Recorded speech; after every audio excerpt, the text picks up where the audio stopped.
October 1929. It's Monday morning, and a man named Walter Crane is standing on the sidewalk outside 11 Wall Street. He's 44 years old, hair already going gray at the temples, wearing a suit that cost him 3 months of savings. In his hand, a crumpled telegram. He's read it about 20 times since last night. The stock market had collapsed. In 48 hours, Walter had lost the equivalent of 6 years of work. Not in risky investments, not in wild bets, in shares of companies he knew by name, by product, by the smell of the factory floor, companies he believed were solid as bedrock. Now he's standing there, staring at the building, and the only thought running through his mind is one simple, devastating question. What now? If you're watching this video, you've probably had some version of that moment. Maybe not this dramatic, maybe not on the steps of Wall Street, but that feeling of watching something you built dissolve right in front of you. That's universal. That crosses centuries. And that's exactly why Walter's story, and the story of a woman named Dorothy Hale, who you'll meet in a moment, matters so much to what happens with your money today. Because what unfolded in the years after the crash of 1929 wasn't just tragedy. It was the greatest investing lesson in modern history. A lesson most people never studied. A lesson that those who did study it never needed another one. Before we go any further, do something for me right now. Hit that like button, not at the end, right now. Not for me, for you. Because that signal tells the algorithm to show this content to more people who need to hear it. And the more people who learn these lessons, the better it is for everyone. And if you're not subscribed yet, subscribe and hit the bell. The next video is going to reveal something that most experienced investors never learned, about how the greatest fortunes of the 20th century were actually built, and you're going to want to be here when it drops. Deal? Then let's do this together. To understand what comes next, you need to feel the real weight of that historical moment. The Great Depression was not a crisis like any other. Between 1929 and 1933, the United States GDP collapsed by nearly 30%. Unemployment hit 25%. 1 in 4 Americans woke up with no job to go to. Banks shut their doors overnight. Farmers watched their harvests rot because there were no buyers left. Families who had owned homes, cars, and bank accounts in July of 1929 were standing in soup lines by December. The entire world looked into that abyss and saw the end of capitalism. Respected economists declared the system was broken beyond repair. Politicians promised solutions that never came, and the panic, that invisible virus more contagious than any disease, spread from city to city, family to family, breakfast table to breakfast table. But here is what the official history rarely tells you. During that same period, quietly, a small group of people was accumulating wealth on a scale they never could have achieved in normal times, not through exploitation, not through corruption, but through something far simpler and far harder than either of those things. They understood that price and value are completely different things, and that collective panic, without fail, tears those two things apart in the most irrational ways imaginable, creating, for those with eyes to see it, the greatest opportunities of a lifetime. Walter didn't go home that morning. He went inside the building, walked through the lobby, climbed 2 flights of stairs, and found his way to the office of a broker named George Finch, an older man, bald, who smoked a pipe even in the suffocating heat of October, and who had survived the banking panic of 1907 without losing a dime. "You lose everything?" George asked, now looking up from his newspaper. "Almost," Walter said. "Good. Then you still got something to work with." Walter said nothing. It wasn't the answer he expected. George finally set the paper down and looked at him. "Walter, let me ask you something. That steel mill up in Pittsburgh, the one you visited last year, remember? Is it still standing?" "Yes." "Did the workers go home last night?" "Yes." "Does the steel they make still hold up a bridge?" "Of course it does." George relit his pipe. Then explain to me why that company's stock is worth less than what it costs them to run the furnaces for a week. Walter opened his mouth, closed it, opened it again. Walter Crane, that man on the sidewalk with the crumpled telegram, was about to learn this in the most painful and most transformative way possible. And it was in that moment, in that stuffy room smelling of tobacco and old paper, that Walter Crane understood the first great lesson of the Great Depression. A panicked market doesn't price reality, it prices fear. And fear, unlike real value, has an expiration date. This is something you can apply right now, today, when you watch Bitcoin drop 40% in 2 weeks, when you see shares of a solid company crater because the news cycle has turned negative. The question isn't, did the price fall? The question is, did the real value change? If the answer is no, if the company still operates, still has customers, still produces something the world needs, then what you're looking at isn't the destruction of value, it's a discount. Practical tip: build the habit of separating financial news from asset analysis. The news sells emotion, analysis sells clarity. You need the second one to make decisions that the first one will constantly try to sabotage. Walter spent the next 3 months doing something that looked insane from the outside. He was buying. Slowly, systematically, with what little he had left, he was buying shares in companies he could analyze, touch, understand. Not speculation, not bets. Companies that made soap, basic food staples, medicine. Companies whose products people needed regardless of any crisis, any government, any news cycle. And without knowing it, he wasn't alone in that logic. In Chicago, a woman named Dorothy Hale was arriving at the same conclusion through a completely different path. Dorothy was 31 years old, widowed 2 years earlier, raising 3 children on a pension that barely covered rent. She had no capital to invest, but she had something that a lot of people with capital didn't have: time and obsession.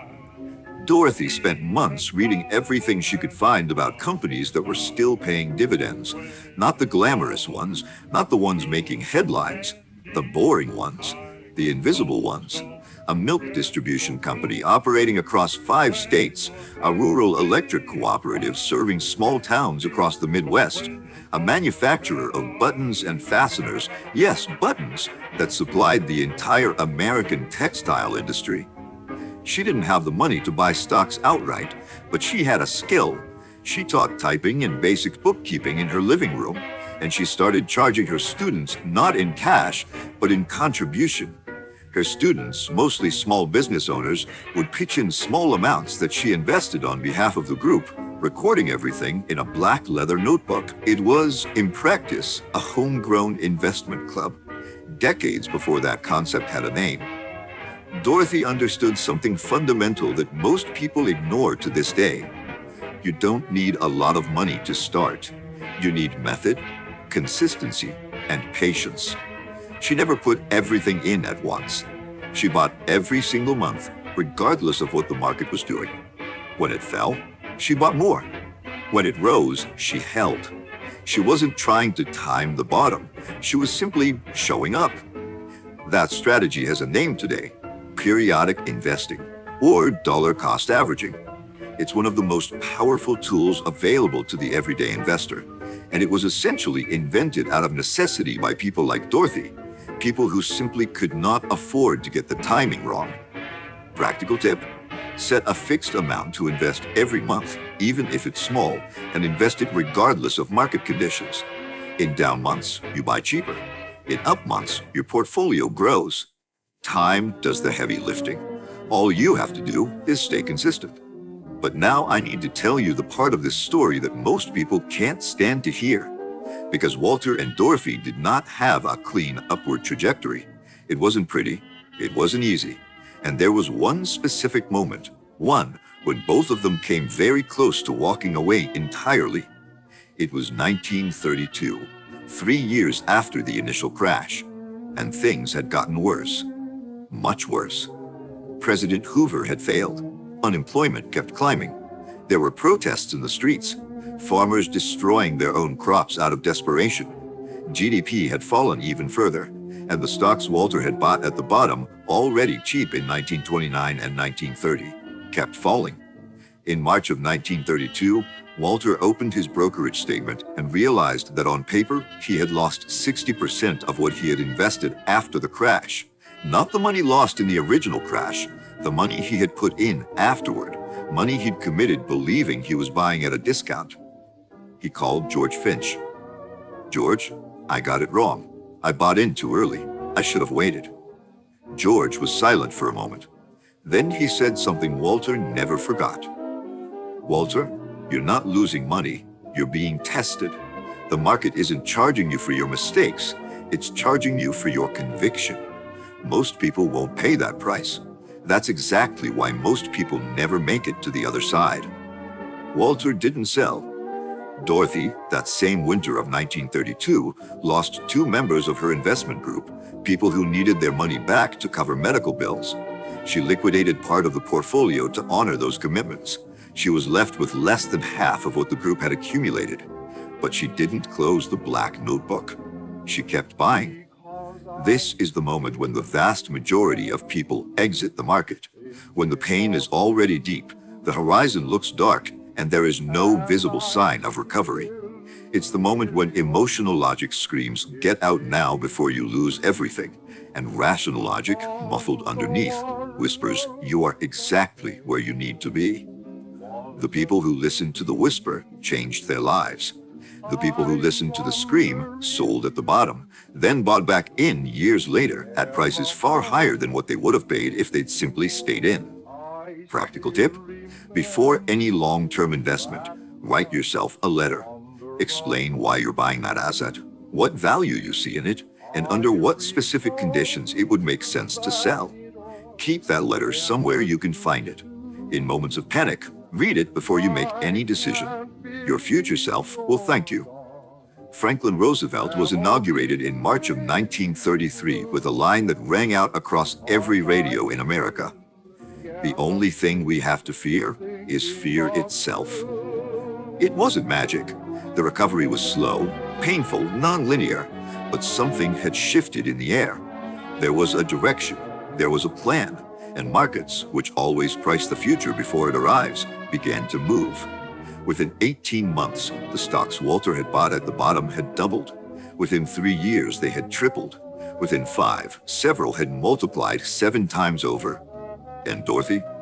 The black leather notebook by 1937 represented a level of wealth she never could have accumulated through conventional work. Not an obscene fortune, but enough to buy the house she was renting, pay for all 3 of her children's education, and still maintain an investment fund that kept compounding year after year. She was never rich in the Hollywood sense of the word, but she never depended on anyone again. She never worried about rent again. She never had to choose between the electric bill and groceries. That is what real financial freedom looks like. It's not the yacht. It's not being afraid of Monday morning. And what Walter and Dorothy did, without a finance degree, without a famous advisor, without extraordinary starting capital, can be replicated. Not with the same assets, not in the same market, but with the same principles. Buy real value when the market is pricing panic. Invest consistently and periodically. Diversify into essential sectors. Have a written strategy before the crisis arrives. And above everything else, don't sell in the pain. These 4 principles don't have an expiration date. They worked in 1932, they worked in 2008, they work today. They'll work in the next crisis, which will come, as every crisis always has come, and which will pass, as every crisis always has passed. The Great Depression ended. They always end. Every crisis, no matter how brutal, how long, how terrifying, ends. And what it leaves behind isn't a destroyed world. It's a reorganized one, with new leaders, new companies, new opportunities for those who survived with their capital intact and their minds clear. The question isn't whether the next crisis is coming. It is. The question is, When it arrives, which Walter are you going to be? The one standing on the sidewalk with the crumpled telegram, or the one sitting in George Finch's office, understanding that this moment isn't the end of anything, it's the beginning? The difference between those two Walters isn't luck, it isn't inheritance, it isn't perfect timing, it's a decision. And decisions, unlike talent, unlike inheritance, unlike catching the exact market bottom, are entirely in your hands. If this video gave you a new way of seeing things, do this right now. Hit the like button, share it with someone you know who needs to hear this, and subscribe, because the next video is going to show you something that will permanently change the way you think about risk. We're going to look at how the greatest speculators of the era used the Depression itself to build empires that still exist today, and the specific moves they made that you can adapt for any market right now. That video drops soon, and you'll want to be one of the first to see it. Walter Crane kept that crumpled telegram from October 1929 for 40 years, not as a reminder of defeat, as a reminder that the worst day of your financial life can be, with the right decisions, the first day of your best chapter. The control is yours. It always was. See you in the next one.